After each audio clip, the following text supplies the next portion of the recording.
this is Elena of the Witches Box, and I'm here today with another episode of Witch BookTube, and today we're going to be talking about Scrying Without Tears by Anousen Leonte. I really enjoyed this book, and I want to talk about it because it goes into depth about something that he kind of alluded to at some point, and this is the in-depth version of that. As some of you know, we had a mirror magic box, mirror spells or mirror magic box, and in that box, which I think we still have some in inventory if you want to buy any of those are actually down, the link will be down below. In that box is an actual black round scrying mirror, which is what he talks about here. He also talks about how to make scrying mirrors. So scrying, specifically in this context, is the gazing into typically a black mirror or a black piece of glass that is non-reflective or that is opaque, right? So you can't see through, it's not like smoky, and you gaze into it through meditation and trance in order to open yourself up to seeing visions. So you can also do this in flame. You can also, with like looking into flame, the flame of a candle or the flame of a fireplace. You can do this into looking into a glass of water. We've also sent out in the past chalices where you can fill with water and do water scrying or hydromancy that way. That's the name of that. So there are different types of scrying. This is specifically about black mirror scrying. It's a beautiful tool. It's a beautiful method of doing scrying because there's just so much space for your brain to really, the more you gaze into a black mirror, the more entranced you become, the more open your brain becomes to receiving what might show up. I remember what book he talked about this in. It was in Using Sigils for Evocation. So you can create a sigil to evoke a deity. And using the scrying mirror, you can trance out and gaze into the scrying mirror until that deity presents itself in image form through the scrying mirror. In any case, that review is also, you'll have a list of those reviews down below that you can check out as well, because that was a really great book and that was a really great formula for evoking deities through, or spirits or entities or energetics through sigil work. And then adding the use of a scrying mirror so that you can get the visual information of what it is that you were evoking that doesn't necessarily always come through understanding or hearing or words or concepts, right? Sometimes the abstract vision lends another layer of information that can become part of the experience that you're having with that entity or deity or spirit that you're evoking. In this book, he talks about how to set up the ritual of setting yourself up to do scrying. He talks about the different ways that you can use scrying. He talks about the continuum of learning, because sometimes if you have that ability or that gift that's latent the very first time that you use a scrying mirror, boom, you'll see something. Sometimes you won't see anything or understand what you're seeing for months.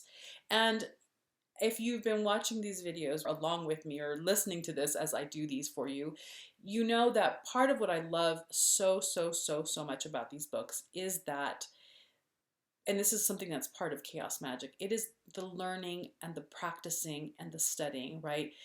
It's that you need to practice these things over and over and over again to become proficient. It's a muscle that we have to work on and strengthen over time. It doesn't just happen. And I think that there's something really powerful about that, because it's not just that we are learning a skill and becoming better at it. It is also the act of spiritual practice, of showing up over and over and over again, that shifts different parts of us. It helps us be more present. It helps us be more patient with ourselves. It really connects us to our really deep intuition and voice, because we have to start to pay attention and practice that paying attention so that you don't miss things that come up for yourself. I think that this is so important. So he talks about that. He talks about there is a long continuum, and sometimes, and he'll visually walk you through, like sometimes what you might see in the very beginning is like a little bit of fuzz or what might look like static. And then over time, it may refine to this, it may refine to that. So he talks about what it may look like for you as you get better and more proficient at this skill. Love that. He also talks about creating your own key. So there are universal keys, at least in Western culture or in different types of culture. We all walk around with sort of an understanding of like a key as a symbol, right? I shouldn't have used key as a symbol, but a key as a symbol is usually about opening a door, having access, having a code. A moon as a symbol might symbolize our dream time, it may symbolize our shadow nature, right? So we have these common ideas around what certain things or certain images mean. So he'll talk about that and writing those down for yourself, but then he talks about how you develop your own. There are things that are very personal to you that for instance, if you're scrying and for you a baseball bat is something that you start to see. You don't understand why, but a baseball bat is something that's showing up for you, and it's confusing. But he talks about write that down and then do an exercise around what does that symbolize for you? What does that bring up for you? Is it the time that you played baseball in elementary school, or you played catch with your dad, or what are the emotional imprinted meanings behind those symbols for you personally? And over time you begin to collect for yourself like a dictionary or visionary, right, of these images and what they mean. He talks a lot about drawing those out, writing what those might mean to you, so that you can start to develop your own language with the scrying mirror and your subconscious, because all of those things kind of tie together to give you information. He does talk about using things like the tarot or I Ching to divine, that those are also very viable methods of divination, but that when you use a scrying mirror, there's a whole other layer and a whole other language that can come up for you that is not present in an already established imagery of the tarot or the I Ching. Does that make sense? So what I love about this is, for me, this would be probably intermediate divination advanced, because you are now tapping into the cosmology and the universe of imagery and information that is beyond verbal and beyond sort of the collective unconscious that we have in the tarot deck. It's represented in the tarot deck. Now you're talking, or you're accessing parts of yourself that are much bigger than that, much broader than that, and can be sort of customized to your own intimate personal understanding of symbols and languages based on your own personal life experience. Does that make sense? So great book for that. Scrying Without Tears, Anousen Leonte. And I think that the title refers to the fact that people really work hard at this and sometimes they become really frustrated. And he gives you a couple of, his word is not hacks, but in my opinion, some hacks as to how to fall into a good rhythm with practicing this skill and amplifying it in yourself over time. So boom, there you go.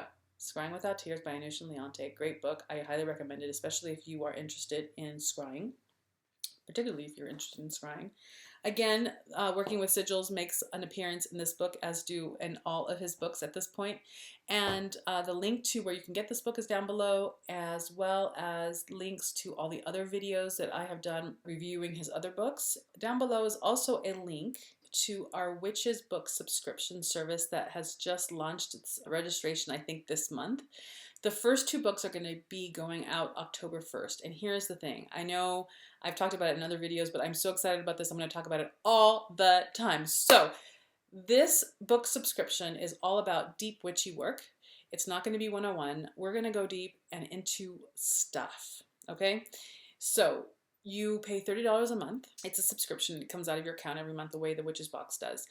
And you get 2 books sent to you, and you also get access to the private forum that we have on the website, so that we can all as a community begin to dialogue with one another, kind of book club style, about the book, what we're learning, what we're loving about it. And then at the end of the month, we're going to have a live online gathering that is the Witchy Book Club, where we get together and we will talk about the book, what we loved, what we've learned. There's going to be like a little bit of a format to that meeting so that we can all sort of share a little bit about what we're getting from the book and our reading, but also, as often as I can do it, we're going to have the authors of the books that we're reading come join us so that we can ask them questions, they can deliver and give us even more information about either their writing process or what they thought about the book or what their thoughts on their books are. It'll be fantastic. I am so excited. So the first box of books that gets sent out will be dealing specifically with 2 things that I think are really important. One of them talks about, I'm not going to reveal the book yet because I'm going to do that on the website. It's going to be a big thing. The first book deals with creating for ourselves frequent journeys into our personal underworld for our own personal transformation.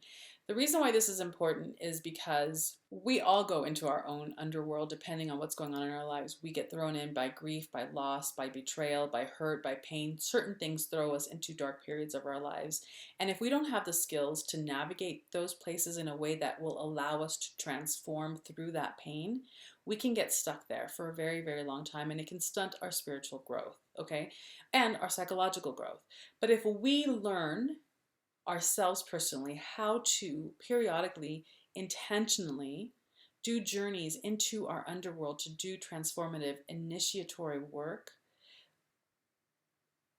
I mean, the leveling up spiritually and our spiritual maturity that can come from that is phenomenal. I want to start creating a culture around this type of intentional transformative work in witchcraft because it is so necessary. And I will make an absolute statement by saying that the more you understand your internal terrain, who you are, why you are, what you're going through, and how to intentionally move yourself through the things that happen to you in life, that occur in life, that you go through in life, the more effective you are going to be externally in creating magic and spells and directing your life. I am telling you, this is pivotal, important work, and the very first book that we're going to be reading is this one. The next one, which is part of this October 1st, it's a first shipment that goes out, will be on aspecting.